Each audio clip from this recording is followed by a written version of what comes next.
Hello again.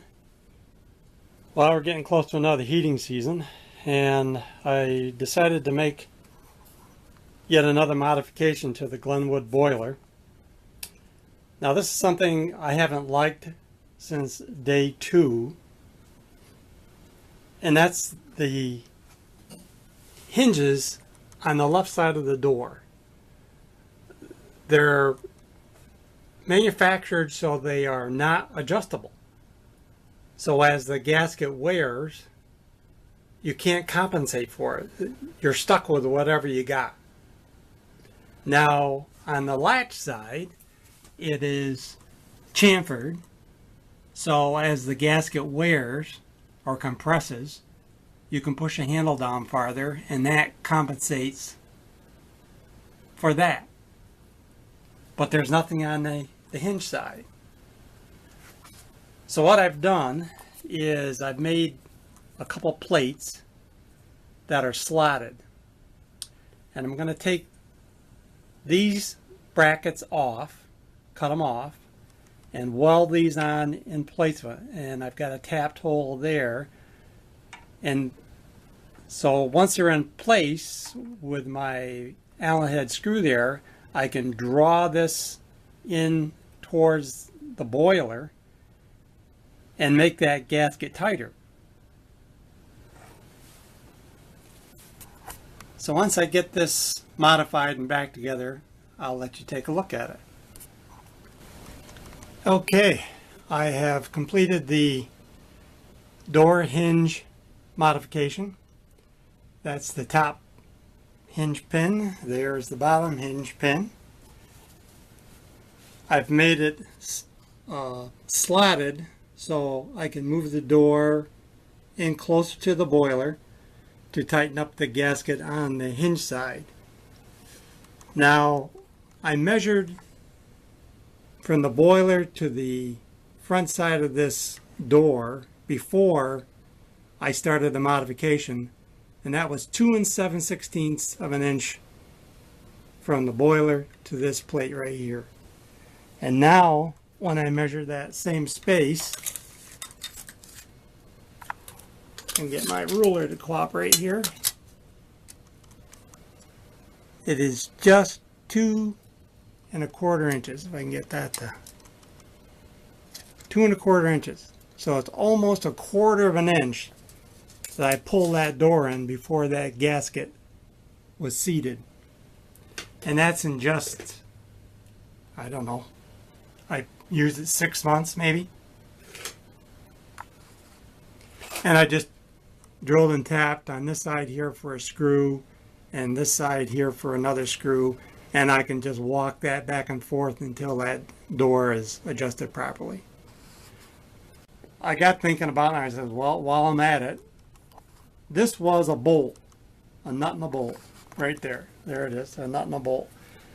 And again, if you ever want to take the door off for any reason, you got to take these bolts off. So I just changed them out, and I made pins, and I just locked them in with a couple of 1/4-20 screws. But just much nicer, and the door is now nice and snug.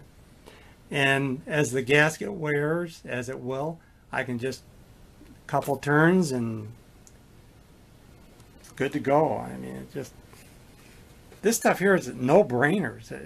It should be like that from the factory. Some other changes I've made to this over the past year.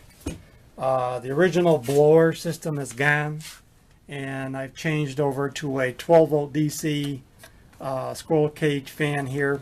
Same output as far as airflow, only it uses 1/4 of the power of the original blower.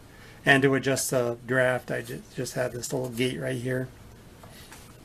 And I have a switch, just like the other one there. I can turn it on and off. And again, what's nice is if I want to take this off for cleaning, I just unplug it, 2 wing nuts, and off it comes. Let's see. While I had this in the shop bolting on those hinges, I added this right here for the latch so it doesn't go crashing down on the air box. And see how nice that fits now? That door is nice and snug. Wasn't like that before. I knew I had the air leaking around that gasket there somehow. I did not do the ash pan door. The door isn't opened and closed as much as the top door, so we'll live with that for a while. But again, to me, it's just no-brainer for these type of changes. Up on top here, now this is a work in progress. I'm working on a secondary combustion system for this. The unit just works 100% better than it did from the factory. I have two controllers, two digital controllers for all you analog fans out there. Two digital controllers. This is the main brain, and this controls the secondary burn. And one other thing I added, just for my personal convenience, I got tired of running outside looking at the chimney all the time. So I added a little camera outside and a LCD display, and I can see real time what's coming out of the top of the chimney. And I'm really pleased on what I'm seeing. Much better burn. Like I say, I'm not there yet as far as the secondary combustion. I keep reading and researching and learning, and to show you how much better this thing is burning, I'll look on the inside of the door here. Look at that. There's no creosote. Nice. I mean, here I got some light dust, but no creosote. So very pleased on that. And let's see, what else have I done? The shaker grate system. I've totally abandoned what came from the factory. I don't care for it. Like I said, if I had gone to look at this unit before I bought it, it would have never happened. I mean, if you really take the time to crawl around and look at this thing, do it before you buy it. You won't buy it. Let's see here. I'll show you the ashes that I'm getting out of my latest changes here. How about that? You don't see lumps and bumps. I mean, just, that's it. That's all I'm getting. And that's out of, I don't know, that's probably, be conservative here. That's probably 10 hours of burning. That's all I got in the ash pan right there. But if you open up your stock factory unit, you're going to find all kinds of chunks and unburned wood. So, like I say, that's a work in progress. And I was so disappointed in the factory shaker system, I cut the handle right off. I don't use it at all. Zero. Nothing. I just don't use it.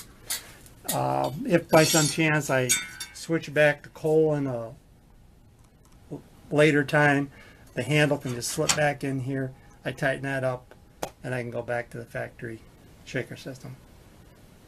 But for me to go back to that, I would say there's just 99.7% chance of that never happening. Like I say, just my opinion. Not a good design. I mean, this thing, if you like to tinker, I mean, this is your machine. So that's it for now.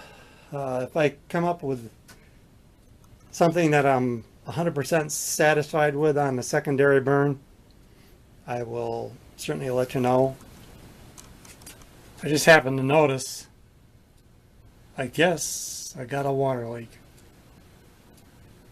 on that bolt right there in the front of the boiler.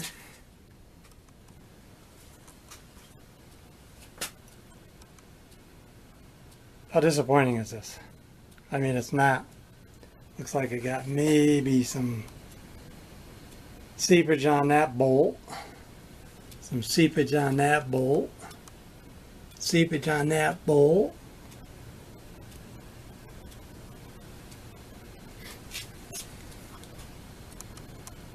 I'm not trying to be cruel, but this does not tell me this is a quality unit. Now people are going to say, well, you can always have a leak. Well, I've used this 6 months. I haven't even owned it a year yet. When you design and build something with this many penetrations through, you're just asking for problems. So I'll have to keep an eye on this and see how bad it gets. I'm just going to let it go for right now.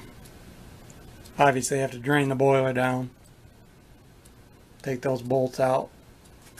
I don't know if there's... Tough to tell if there's any kind of seal between the bolt and the steel. Knowing Glenwood, I would be surprised. My $7,000 fixer-upper.